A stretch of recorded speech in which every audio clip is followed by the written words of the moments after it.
In real estate, what is the most important thing? Many would say it is capital, and many would say it is credibility.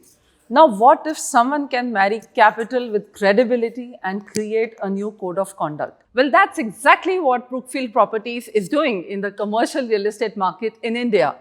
In a market where there has been a trust deficit, Brookfield isn't just bringing buildings into the fray, it is bringing back belief in real estate.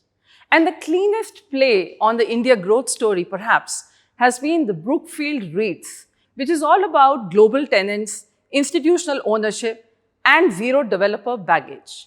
Today on the show, we have with us Mr. Alok Aggarwal, Managing Director and CEO of Brookfield Properties, and also the newly appointed Chairman of IRA or Indian REITs Association.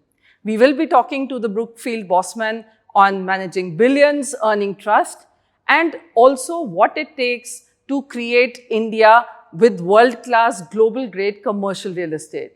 So welcome to the show, Alok, and welcome to Brick by Brick, a podcast series on real estate, infrastructure, and business. From what I understand, you are handling as much as 55 million square feet of real estate, commercial and office in India. What is it? What is the edge that you have over the local developer? Why and what makes you the most trusted landlord in the country? Thank you, Namrata. Thank you for having me here. Let me just kind of start from 2015. When Brookfield started, we made our first investment. And in 10 years, we have been able to achieve from 5 million square feet to 55 million square feet, asset under management of about $1 billion to about 10 to 12 billion dollars AUM, and move from 2 cities to about 7 cities in Brookfield Properties. But then, numbers are numbers, and honestly speaking, numbers don't excite me. My day gets made when tenant says, I want to be in Brookfield Properties. I want to take space from Brookfield Properties. That is a time when my day gets made. And why does he say that? What is it? What is so special? That's something what I'm coming. That's what I'm coming to. And for a tenant to take space, I think the product has to be great. Any commercial office has to be a great product. Unless the product is top class, tenant will not get excited. They will not look at the product. Whatever relationships you may have, we have global relationship. But ultimately, decision gets made on the basis of what we offer them here. Correct. Yeah. And when I talk about product, it's not just a quality of construction that is there, but I think first thing we start from is the location. I mean, the location has to be accessible. Tenant and their occupiers and the employees should be able to reach their locations without much difficulty. So that is location. Then we kind of go for campuses. We don't go for individual buildings. Campuses have their own advantages, and we can talk about later on that. But campuses provide 24/7 safety, security, ability to expand to tenants. So tenants like to be in campuses. So that's second. Then great quality of construction, that goes without saying. Right. But I would like to say here, the most value gets added at the design stage. And that is something we really focus on. I see. 80 to 85% value in a building gets added at design stage. So that is something we really focus on, employ international architects, world-class architects in India. And that is how we ensure that product is great. And then in terms of amenities, the campuses, large public open spaces, best of the amenities, best of the experiences. That is how we try to get a best product for the tenant. Very nice. And when tenants like the product, when they take the space, after that product part is over, but then services come in. Correct. And that time, if you don't give a great service, you don't get a great service, tenants are neither going to expand in your portfolio, neither they're going to stay. So I think services play equally important role. Okay. And in services, again, 24/7 operations. I'll give you one example. During COVID time, it was not possible for employees to commute to campuses. Yeah. We put about 30 to 40 people in our campuses to ensure safety, security, lifts, fire compliances are taken care of. Campuses were empty, but about 40 people in each campuses were saying 24/7 in each campus.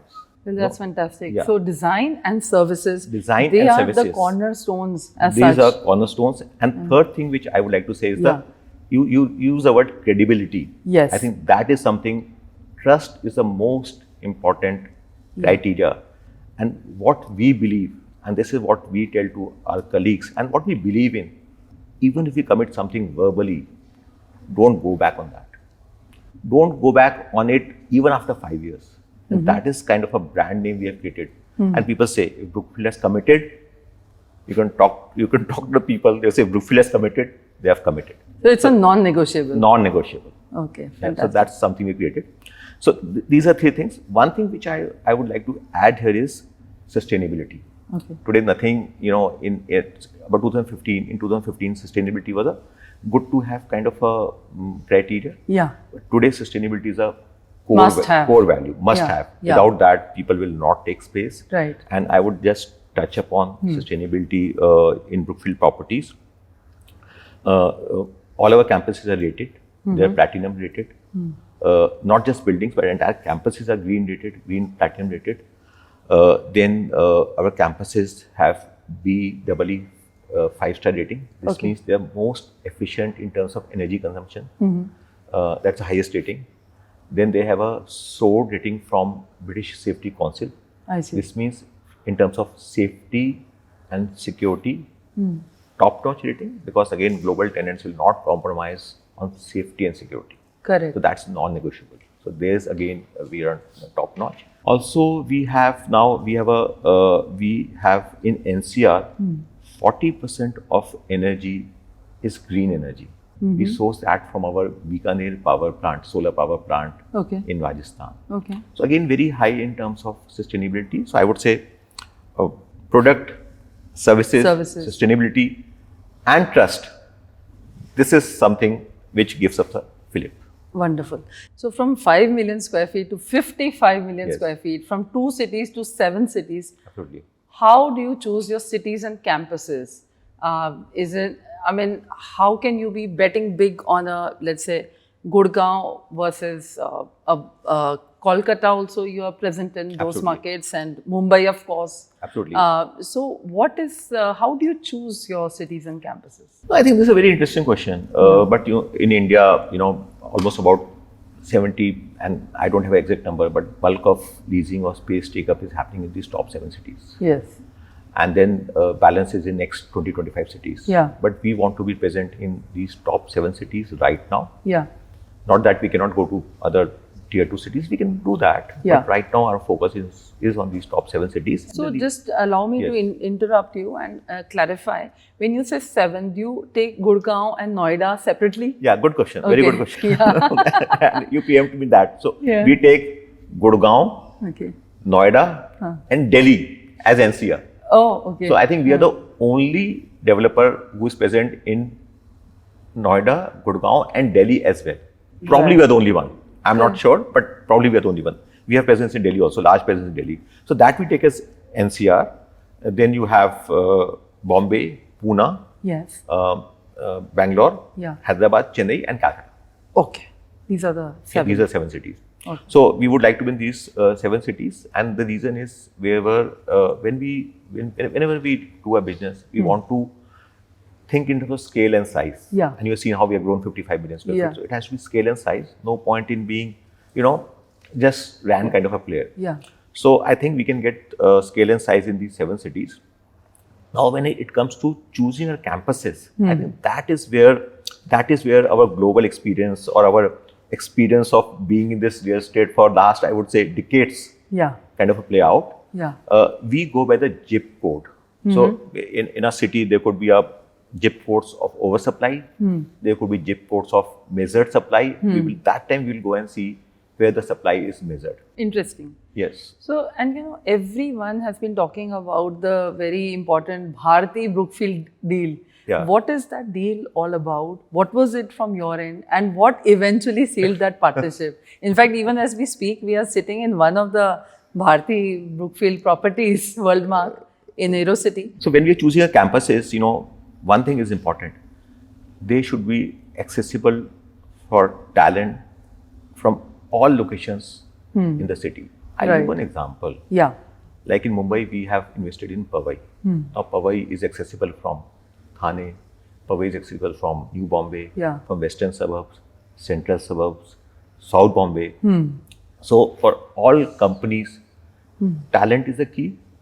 And that's why our locations will not be peripheral locations, but city-centric locations where talents can reach there easily. So that is one criteria. Yeah.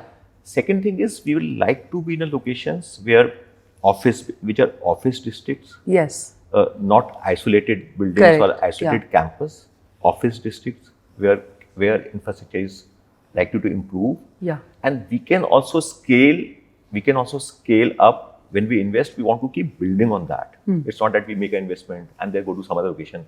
We invest, we want to be a dominant player in that city, dominant player in that business district as well.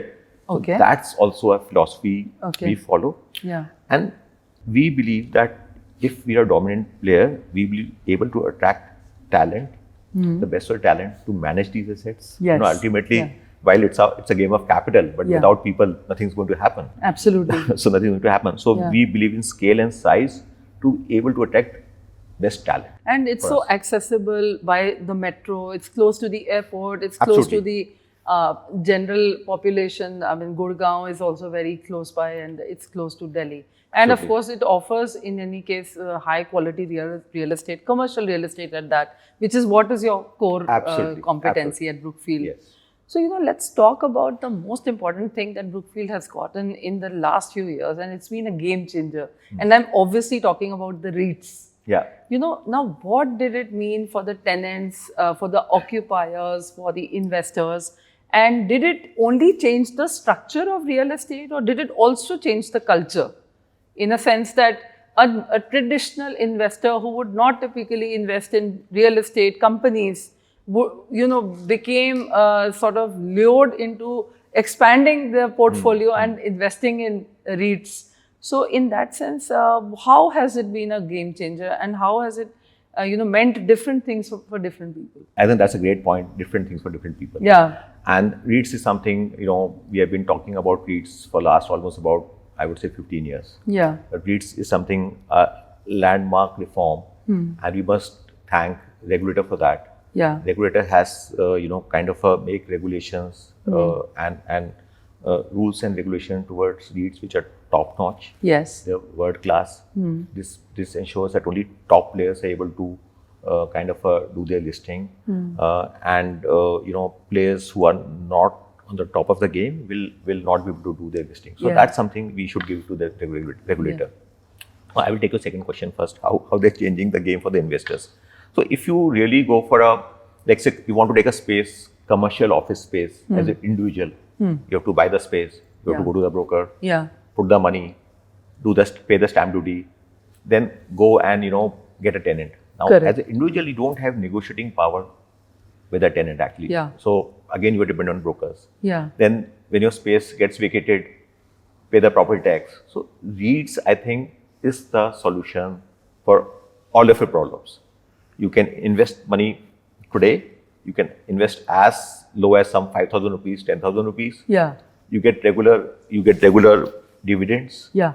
And you have no stamp duty charges. It's very simple. So REITs is the way to go. And just imagine, you have part invested in a commercial portfolio, and you have best of the property managers like Brookfield and other managing for you for a small fee for 3%.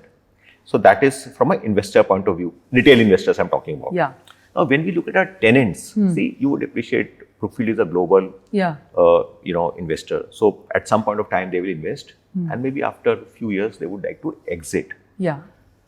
Now, when 2015 we came and we started meeting our tenants, tenants were very happy that we are here, but their view was at some point of time we are going to exit. Then what will happen actually? Yes. Yeah. So we wanted to understand or make an arrangement where we can continue to provide service to them. If they take a space, considering that Brookfield is a player, then our relationship with them should continue. So that is the thought of REITs came in. We should be able to create liquidity for ourselves, but at the same time, we'll be able to maintain our relationship with our tenants. So that was a second thought. But REITs are also a game changer in a sense that India needs about 80 million square feet of office space every year. Every year we need 80 million square feet of office space. And all developers, unless until they are able to rotate their capital, they will not be able to provide this space. So Please explain that. Yeah. Rotate your capital. yeah, if the REITs are not there, Yeah. then either developers would do a strata sale, means they will sell floor wise, they will sell. Okay. That is what tenants will not like. Yeah. So developers will end up holding their properties. Okay. If they end up holding their properties, they will not be able to invest in new properties. In new properties. Yes. Okay. This means there will be impact on the development of office space. Yeah. So REITs is a great vehicle to able to create liquidity for the developers. For the developers. Yes, Okay. they can go into REIT, liquidate part of their capital, invest in new property, and provide space for tenants. So REITs look simple. It's a great reform, and ramifications of this are going to really spur the commercial real estate market. Okay. And what about the yields? Typically in residential real estate, yields are pathetic. But commercial real estate, let's say in physical assets, Yeah. it has always been touted as between 8 to 12%. Now it's almost similar to what, let's say, REITs would also be yielding, except that the headache is not there. Is that right? Is that the correct assessment? Yes, you're right. The headache is not there, but in REITs, the yields are much more tax efficient. I see. Yes. Okay. Whereas when you do a physical real estate, the tax efficiency is not there. Okay. And leakages in terms of brokerage, in terms of stamp duty, Yeah. in terms of space getting vacant, Yeah. those are very high. Yeah. So while it look at 8 to 12%, net would be much lower. Yeah. But in REIT, if you're getting 7-8%, that's real 7 to 8%, and that you get quarterly. And time is the biggest currency. So the time that goes away in chasing brokers, and, Absolutely. Absolutely. that is saved in Absolutely. REITs. And So- it's literally at the click of the mouse. Click of the mouse, yes. And you want to start with a small money. You can, so that's great flexibility with REITs. Okay, fantastic. I want to also now focus on the coming of GCCs and flex spaces. Yeah. Because they seem to be becoming like the new normal. How is Brookfield reshuffling its, let's say, real estate portfolio? And are we seeing a shift from glass towers to more agile hybrid hubs? Absolutely. GCCs, or what we call global capability centers, have started coming to India in last, I would say, 4 to 5 years. Yeah. Traditionally, they were outsourcing. Now, today in our portfolio also, we have out of 55 million, we have 15 million square feet is occupied by GCCs. Okay. We have out of 400 tenants, 80 are GCCs. We have rest of the GCCs in our portfolio. We have companies like JP Morgan, Morgan Stanley, L&T, which is Indian GCCs. Then we have Honeywell, we have Shell. So I mean, you name top GCCs, they are all with us. And GCCs will continue to take more and more space. Okay. Having said that, traditionally, today GCCs are taking about 30 to 35% of the office space. In India, if 80 square million gross leasing is happening, about 30 to 35% is being taken by GCCs. I see. Okay. Yes. So their percentage has gone up, but don't underestimate the traditional ITS companies. Okay. They're also taking a lot of space. So Okay. don't forget them. They Right. have, they have been the kind of a pillars since initial. So that is one. How much would they comprise in the new post-pandemic scenario, the traditional ITS? Post-pandemic, I would say 30 to 35% is by GCCs. Yeah. and about 35% is by traditional ITS companies. Okay. Yes. Okay. And some by flex space operators, but ultimately flex space operators are also catering either to GCCs Okay. or ITS companies. So there's an overlap there. There's an overlap there. Yeah, fair enough. And then Indian companies also taking a lot of spaces. I So see. Indian banks have taken a lot of spaces. Okay. HDFC has taken space with us in Calcutta. BFSI, that is always... BFSI, so they are taking big- a lot of space. So if Indian economy go by 7%, Indian companies will continue to take more and more space. So GCCs, traditional ITS companies, Yeah. flex spaces, which in turn are catering to these tenants, Yeah. and then Indian companies. Indian These are the companies. 4 tenants which are taking space. That's across India. that's very interesting. You gave the entire mix, but I want to now know from you who's getting left out of the cubicle dust. So whilst you have traditional ITES, GCCs coming in a big form, bigger than earlier avatar, the flex spaces becoming the new normal. who is getting left out exactly? Which are those sectors which are, not really there and that's not something which you are answerable for, but then since you're the landlord and the most trusted landlord in the country, Right. From your experience, it would be interesting to know what is the, which kind of sectors are a big no-no for offline campuses at least. We have a saying, don't let a tenant go. Okay. so it's our responsibility to ensure Yeah. that, whoever wants a space, we should be able to cater to their needs, Okay. depending on what they want. Yeah. So that's what we believe in. If somebody wants top-notch space, which could be about, $3 per square feet per month, that is our job to provide. Somebody wants $1, that's our job to provide. Somebody wants $2 square feet per month. So even startups are coming to you?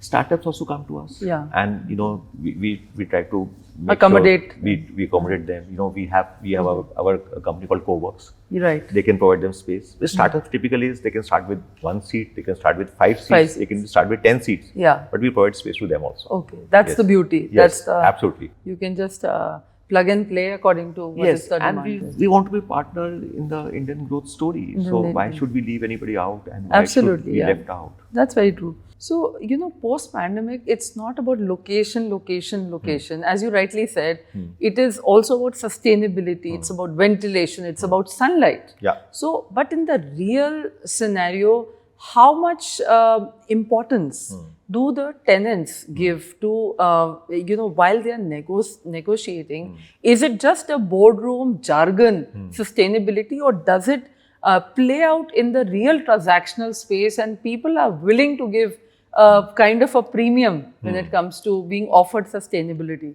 No, good, interesting question. So 2015 when we started, Yeah. tenants would talk about sustainability, but it was good to have, Yeah. but not must to have. Okay. But today sustainability is must to have. Okay. So while let me put it different way, in a different way, tenants or occupiers may not pay premium for buildings which are not green, but they will not take buildings which are not green. Okay. So this is how you can take it. So the buildings which are not green, which are not rated, which are not sustainable, which do not have sustainable design, tenants are not going to take them. It puts a pressure, therefore, on those making the buildings, leasing out buildings, to have it as a necessary plug-in. Absolutely. So absolutely. And sustainability, I would say a couple of points in sustainability. And we have been, and again, I'm saying 2015, we provided dedicated 66 kVA substations in our Gurgaon campuses. We were not using DG sets in 2017 as well. Okay. Even 2017-18, we used to provide electrostatic filters in our building, so that quality of air is top notch. Okay. But of course, yes, after pandemic, it has become imperative that in our all buildings we have electrostatic filters, and even other developers have gone for electrostatic filters so that quality of air is top notch. That is one. Then natural light, very, very important. Yeah. In the building, natural light really enhances the efficiency of people That's who are true. working in that building. Then, we have our motive is to provide campuses which are zero discharge in terms of water.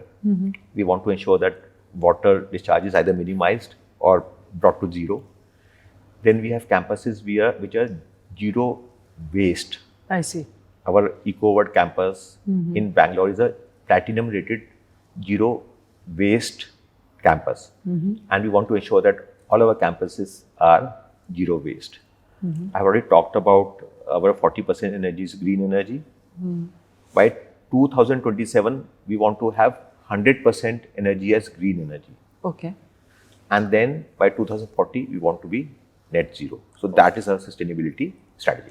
Okay. And how do you want to future-proof your properties even further?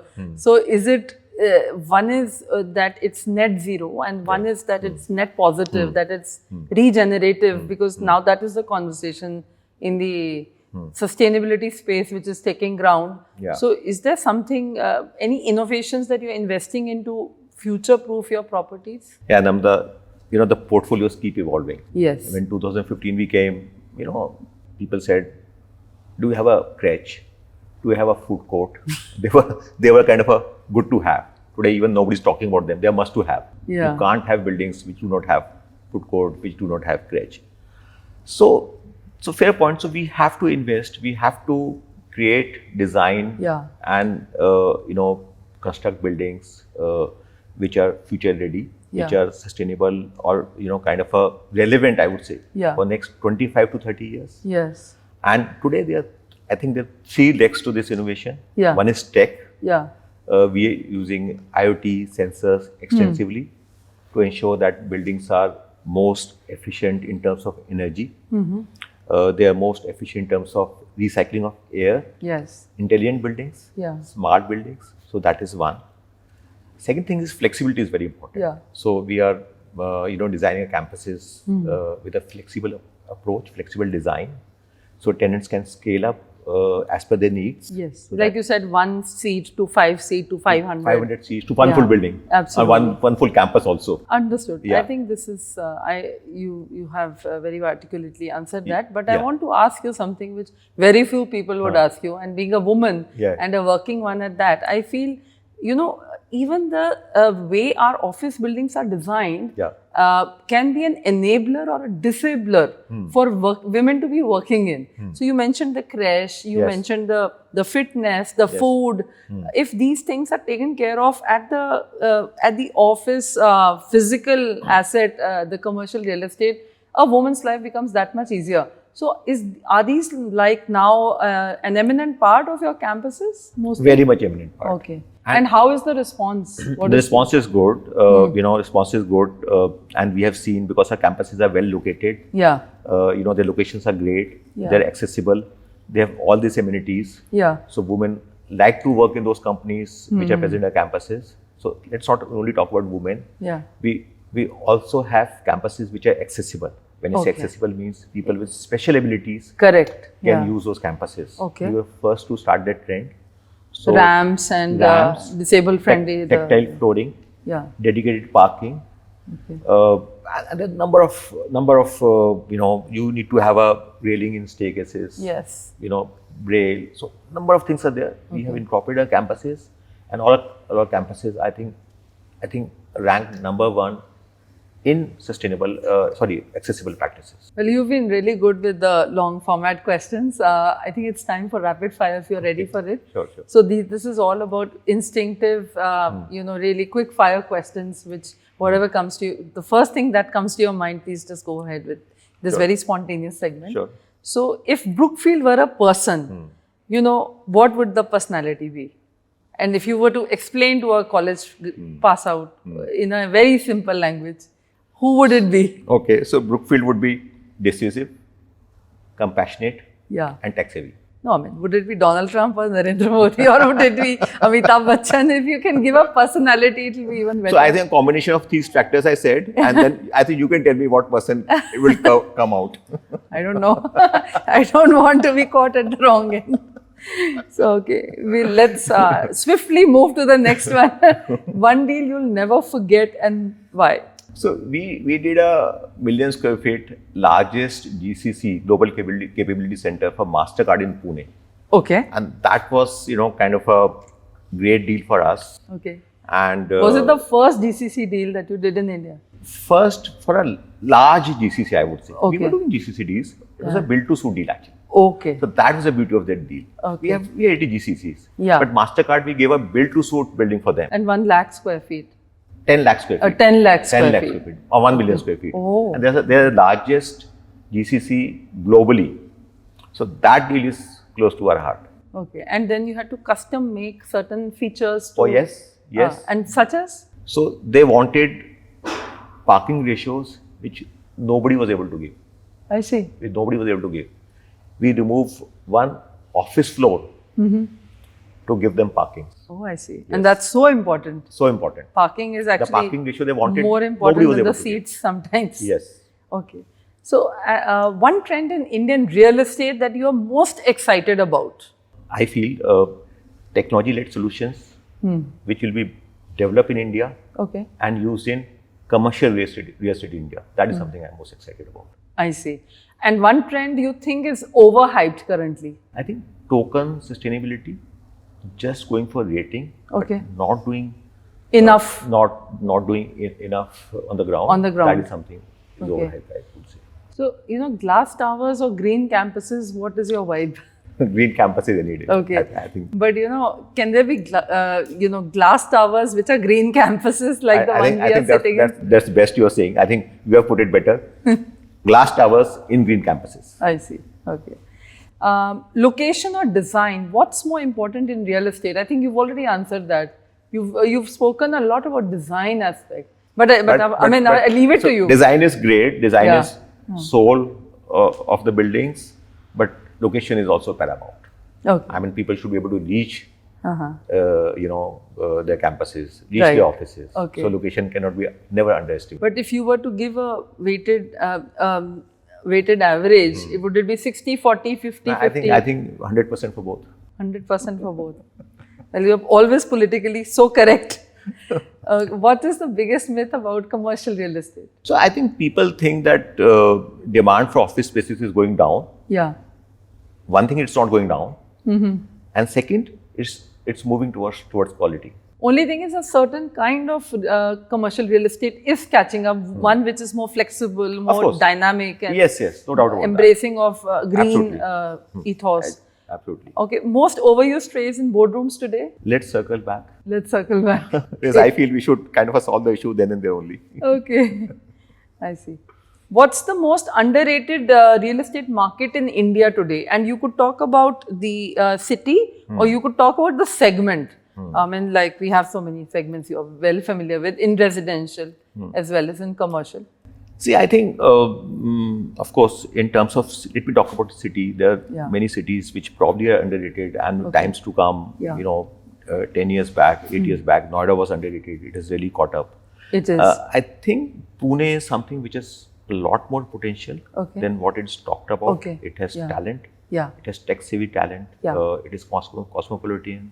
It has weather. It has good weather, absolutely. Yeah. So I think Pune is something which probably can outscore some of other markets. Mumbai skyline or Gurgaon skyline, your pick for power presence? So Mumbai has energy of past, it has energy of sea, and Gurgaon has energy of future and unlimited land. Yeah. So, I would leave you to pick which one we want to pick. No, but we want your choice. It's not about me, it's about you. So I think both have their own, standing. Both have, and one can't beat the other. Okay. Flex spaces is it disruption or is it evolution? It's evolution, no doubt It's about it. evolution. Okay. It's evolution. I think flex services have been able to provide spaces the way people want to use them. So it's evolution, no doubt about that. Okay. REIT or rental, what is the future of office real estate? The future is REIT, there's no doubt about it. Rental is going to fade away, or people with huge resources can manage rentals. Otherwise, people have to go to REITs, more transparent, easy to operate. At the click of a energy mouse. efficient, most efficient in terms of transaction cost. Yeah. So REITs is the way for the future. Is there any misconception that people have even about REITs in India? I think REITs are slightly new in India. We have just 4 REITs. Yeah. But of course, REITs are going to grow. People think REITs are for institutional investors. But I personally feel they are for retail investors also. Okay. And currently, what is the portfolio mix? I mean, how many retail investors would be typically investing in institutional REITs? So I don't have a number, but I think the number is growing. Okay. I mean, since 2021, the number of retail investors have gone multiple X, but there's still a lot more to catch up. I see. Because REITs provide a opportunity to enter into a commercial real estate sector or even retail malls, with a very small pool of capital. You can participate in that growth story. I see. So that is important. So when international firms like Brookfield Real Estate, they enter India, people also have narratives like it's a colonizing capital. What is your response to that? We have not heard that. Luckily, Yeah, we have really? not heard that. But I think we have been able to demonstrate, able to contribute. And I will talk about commercial real estate. We have been able to contribute commercial real estate both in terms of developing campuses and introducing best practices, and also get top-notch tenants from global markets with our relationships. Absolutely. So it's really win-win for us as well as And global best practices. global best practice Yeah. also. That's what I talked about. So, what's one foreign trend you think India will own in the next 5 years? And that's my last question. Tech-led solutions for commercial real estate that would come to India Okay. in next 5 to 7 years. So, any examples that you can give of it? So, I mean, if you really see IoT, which started, earlier they started in global markets, Yeah. then it kind of came to India. So Yeah. that can become more pervasive in India. So that is one. Uh-huh. There could be others also, but this is one I can think of. I see. Okay, thank you so much, Ms. Alok, for all your very, very interesting insights into a market which is typically not for the layperson, or at least that's what people think, that it's not for the retail investor, which is commercial real estate. Thanks for debunking myths, clearing the cobweb of doubts that people have in their minds about the office real estate market, and throwing a lot of light on the issue, and for all your candid insights. Thank you very much. Thank you, Namrata. Thank you so much.